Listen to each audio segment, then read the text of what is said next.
And good morning. Welcome to another edition of Coach's Corner here on the Highlander Activity Network. Fall sports season wrapping up. Football playoffs are getting started. Matter of fact, they're already underway. Volleyball postseason gets started here in a couple of weeks. And cross country, they had their state meet last week at the Parker's Recreation Area in Jamestown. Jessica Gregerson, the Highlander coach, joining us. How you doing? Hi, good. Good. Hard to believe the season's already done. Yeah, it's done and wrapped up. We gave out awards last night, and yep, that's a wrap. Overall, as a team, both the boys and girls did very well. I think the girls 12th out of 55, boys were 7th. Yep. So a nice showing last weekend. Yes, they did very, very well.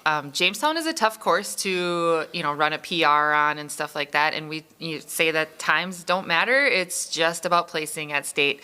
And yeah, they did a very, very nice job. The girls, they beat the 13th place time, which was Kenmare, by just 2 points. Okay. And there were 270 something runners in that race. Yep. So I mean, it's just like large amounts of runners coming through the finish line, and like they were able to just get a couple more places over that team, over Kenmare. So that was awesome.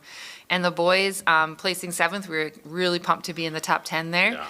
And they beat the 8th place team, which was Botno, by just 5 points. Okay. And there was 366 runners. Yeah, so many runners. Holy buckets. Yep. That's and no seniors on the boys' side, if memory serves. Yep. They're all coming back, so that's very exciting. And you look at your younger runners and how they stepped up this year. How key was it for them to get this kind of experience getting ready for the next 3-4 years? Yeah.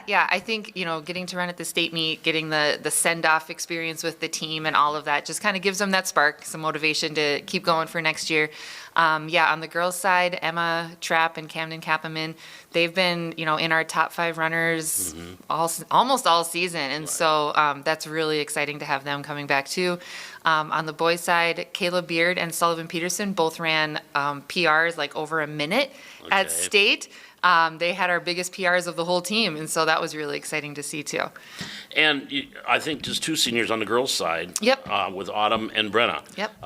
And they've been running for 5-6 years. So tough to see seniors like that graduate, isn't it? Yep. Yeah, they've contributed a lot to the program. And they've just been very solid runners for us. And yeah, it is hard to see them go, but we'll have them for track. Yep. So. Oh, good. You still got them for track. And you talked about Camden and Emma, but and even Cadence too. They didn't run a lot of meets. They weren't 100% physically. Yeah. And so does that excite you as a coach going, boy, if I can get you 100%, well, I can't wait to see what you can do. Yes. Yep. And the trick is, especially at a state meet level, to have everyone at that point together at the same day, which is always hard in any sport. But yeah, there's a lot of excitement and potential there for all of them. And I know Jack Sorby, Elijah Drummond, they were kind of your leaders on the boys' side all year long. Juniors? Yep. They're so both juniors. Got them back for another year. Yep. And I think they'll just keep getting stronger. Jack had a little kind of sore foot going into state, but he got to the starting line. He powered through it. He ran well. And Elijah, his goal is to be up with Jack, and so that's really fun to see too. When they can start packing together, then you get that team score down, which is awesome. And again, a lot of 7th and 8th graders with Simon, Cooper, and Sullivan. I mean, there's a little bit younger. What do they need to do now in the off season? What's Coach Gregerson's message to them in this off season? Yep.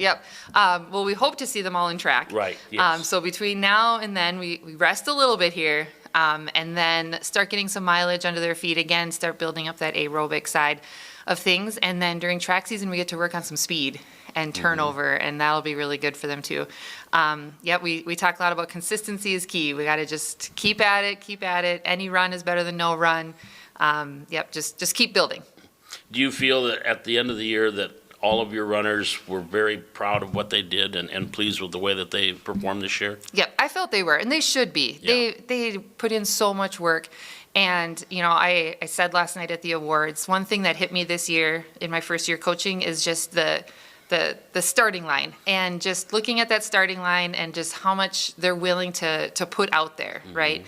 in this day and age when everyone only sees all the happy, great stuff on social media, these kids are willing to step up to that starting line and know that it might go great, it might not. But they're willing to do it. And then they recover, they come back to practice, and then they do it all again. And it's just amazing, the work that they're putting in and just the courage they have to do that week by week is just amazing to me. Well, now what, 3-4 months, and then we're thinking indoor track. Yeah, that's crazy too. It goes fast. It Yeah. goes fast. Well, Coach, congratulations on a great year and a fun year for the Highliners, and look forward to seeing what goes on in 2026 with all these young runners coming up.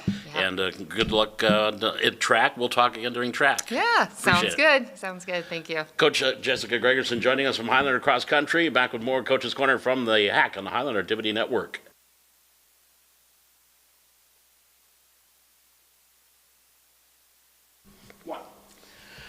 And welcome back to Coach's Corner, wrapping things up for another Thursday, our final Thursday of October. Hard to believe, we got Halloween coming up here tomorrow, so hopefully you have your tricks and treat going on here tomorrow. Well, here's what's coming up for Highliner Athletics. Again, fall sports wrapping up, and all that's left now volleyball, and they are done with their regular season after losing, they lost that tough 5-setter to Mayport CG last Friday. Tuesday night, they won 3-0 over Lisbon, and now the Highliner volleyball team, they will be getting ready for the postseason. And it still depends. We have Fargo Oak Grove still has one more match to go. They are at Wahpeton on Tuesday. If Oak Grove wins that one, then the Highlanders will be the number 2 seed, and they would open up with Wahpeton in the first round of the region tournament. But again, that Region 1 tournament, it is wide open. It's going to be a very exciting and fun tournament with those 7 teams. Anybody can beat anybody. And, of course, the Region 1 tournament will be right here at the Highlander Activity Center. It'll begin on Monday, November 10th, 4 o'clock. For the first match, and then 25 minutes after the conclusion of that one, and then 25 minutes after that. So probably 5:45, 7:30 thereabouts for the 3 times on Monday, 5:30 and 7:30 on Tuesday, and then Thursday, November 13th, will be the third place in region championship. And again, if any team finishes in the second or third, they do get a chance to get to state with state qualifying match that'll be coming up that weekend, and we'll look ahead to that. So again, that's what's coming up here at the Hack. We'll be back again next week with the Highlander Activity Network with Coach's Corner, and we're going to get ready for basketball season. They're going to be starting practice here coming up in the not too distant future, and of course it looks to be another fun winter sports season with wrestling. As we've talked about, the girls wrestling team now with pretty much a full team, and we'll get some duels this year. I've had a chance to talk to some of the Highlander girls wrestlers, and they're excited about actually getting a chance to get some duels in here this winter. So winter sports not too far away, fall sports in the rearview mirror, but we will keep plugging along here on Coach's Corner. And that's going to wrap things up. My thanks to Jessica Gregerson joining us here today, and of course Brian Crewell joining us as our technical director and camera operator. We'll be back again next Thursday, 7:30. Coach